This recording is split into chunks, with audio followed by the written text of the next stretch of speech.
नमस्कार विद्यार्थी मित्रांनो, तर सर्वांचं स्वागत आहे मराठी टीच्या यूट्यूब चॅनलवर. तर बघा, आरोग्य विभाग भरती गट क आणि गट ड पेपरसाठीचे महत्त्वाचे प्रश्न या व्हिडिओमध्ये आपण पाहणार आहोत. तर बघा, तुमचे जे पेपर आहेत ते आता सुरू होत आहेत काही दिवसांमध्ये. तर त्यासाठी खूपच महत्त्वाचं हे तुमच्यासाठी लेक्चर असेल, त्यामुळे लेक्चर पूर्ण पहा. 45 प्रश्न सराव आपण पाहत आहोत. इतिहास, भूगोल यामध्ये प्रश्न असतील. तर बघा, वन लाईनर सर्वचे सर्व प्रश्न घेतलेले आहेत, म्हणजे आपला वेळ जो आहे आपल्याला कमी लागणार आहे. तर बघा मित्रांनो, आपला पहिला प्रश्न आहे, पंडित जवाहरलाल नेहरू यांना कोणत्या टोपण नावाने ओळखले जात असे? तर बघा, चाचा या नावाने त्यांना ओळखले जात असे पंडित जवाहरलाल नेहरू यांना. नेक्स्ट क्वेश्चन आहे, अंदमानच्या तुरुंगात काळ्या पाण्याची शिक्षा कोणी भोगली? तर बघा, सावरकर म्हणजेच विनायक दामोदर सावरकर यांनी अंदमानच्या तुरुंगात काळ्या पाण्याची शिक्षा भोगलेली आहे. तर बघा, त्या तुरुंगात असताना त्यांनी एक ग्रंथ पण लिहिलं होतं, एक पुस्तक पण लिहिलं होतं. तर माझी जन्मठेप ह्या प्रकारचं त्यांचं एक पुस्तक होतं. त्यानंतर बघा, आपला तिसरा प्रश्न आहे, भारताचा राष्ट्रपिता कोणाला म्हणतात? तर बघा, भारताचा राष्ट्रपिता विचारले तर महात्मा गांधी यांना असं म्हटलं जातं. त्यानंतर आपला इतिहासावरचा एक प्रश्न आलेला आहे, तर शिवाजी महाराजांच्या राज्याभिषेकावेळी काढलेली तांब्याची नाणी कोणती होती? तर यावर प्रश्न विचारलेले आहेत.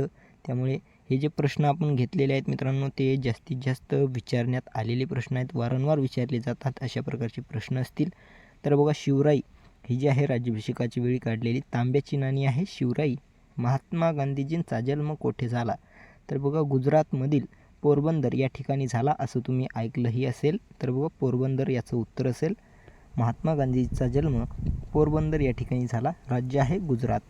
इंडियन नॅशनल आर्मीची स्थापना कोणी केली? जी इंडियन नॅशनल आर्मी आहे याची स्थापना केली सुभाषचंद्र बोस यांनी.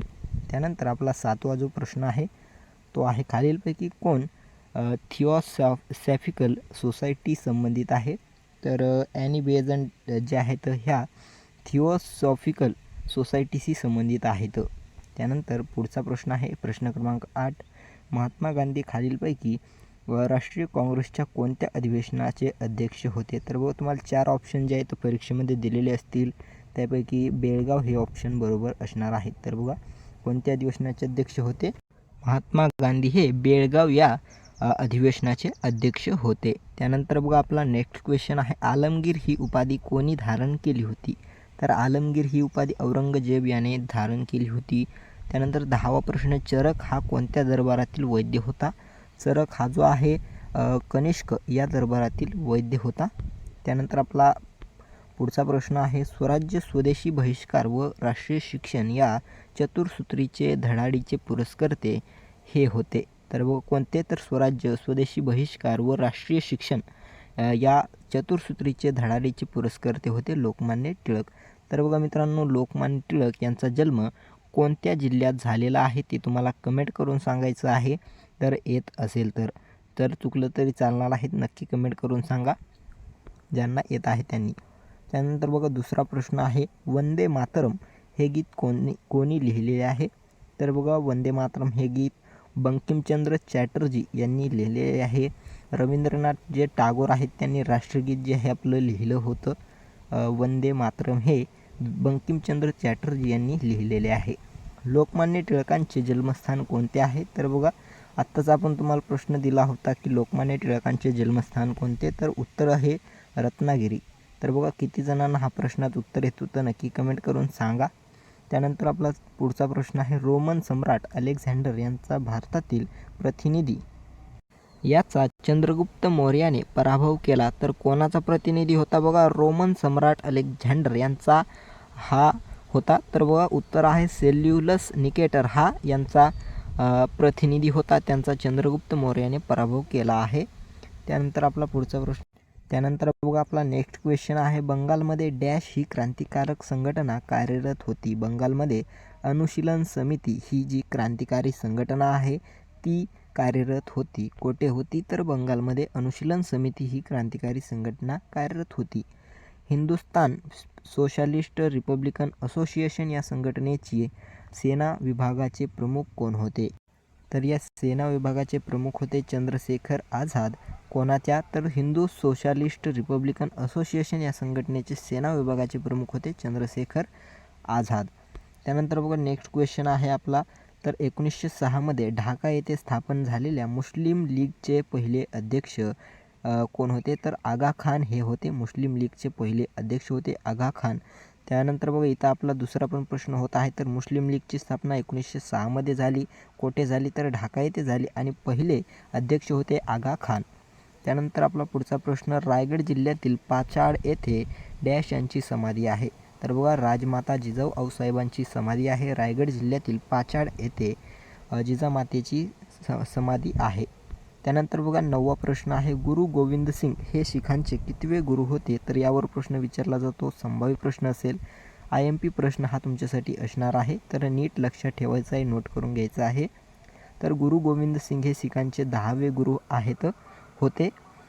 हरिजन हे साप्ताहिक कोणी सुरू केले? हरिजन हे साप्ताहिक महात्मा गांधी यांनी सुरू केले.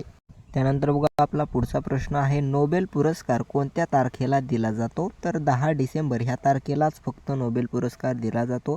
तर अंध लोक कोणत्या लिपीच्या आधारे अभ्यास करतात? तर बघा अंध लोक जे आहेत ते कसा अभ्यास करतात? कोणती लिपी आहे? तर ब्रेल लिपी या लिपीचा अभ्यास करतात. आणि बघा अंध लिपी जी आहे, अंधांची लिपी आहे ब्रेल लिपी. आणि जी याचा शोध कोणी लावलेला आहे? ब्रेल लिपीचा शोध कोणी लावला? जर उत्तर येत असेल तर नक्की कमेंट करून सांगा. व्हिडिओच्या शेवटी नक्की तुम्हाला याचं उत्तर मी सांगणार आहे. ब्रेल लिपीचा शोध कोणी लावला? त्यानंतर बघा प्रश्न क्रमांक आपला पुढचा आहे, 3 सेट टॉप बॉक्स कोणत्या घरगुती उपकरणाशी संबंधित आहे? तर टीव्हीशी संबंधित आहे.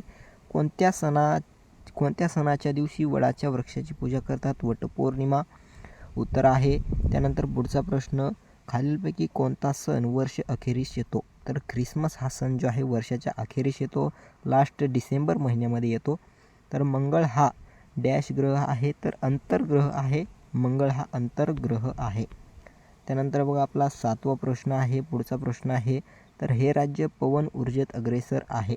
तर पवन ऊर्जेमध्ये अग्रेसर असणारं राज्य आहे आसाम हे राज्य. भूगोलचे प्रश्न आहेत, यामध्येच बघा इतिहासाचे प्रश्न घेतलेले आहेत.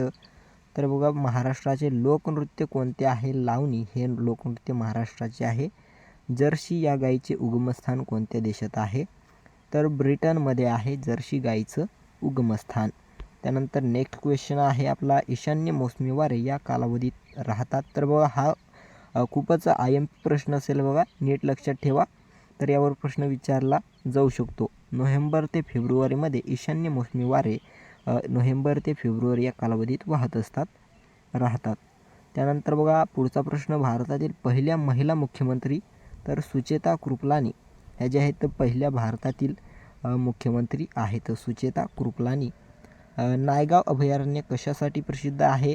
तर नायगाव जे अभयारण्य आहे ते मोरांसाठी प्रसिद्ध आहे आणि बीड जिल्ह्यामध्ये हे ठिकाण आहे. नायगाव अभयारण्य मोर या पक्षासाठी प्रसिद्ध आहे.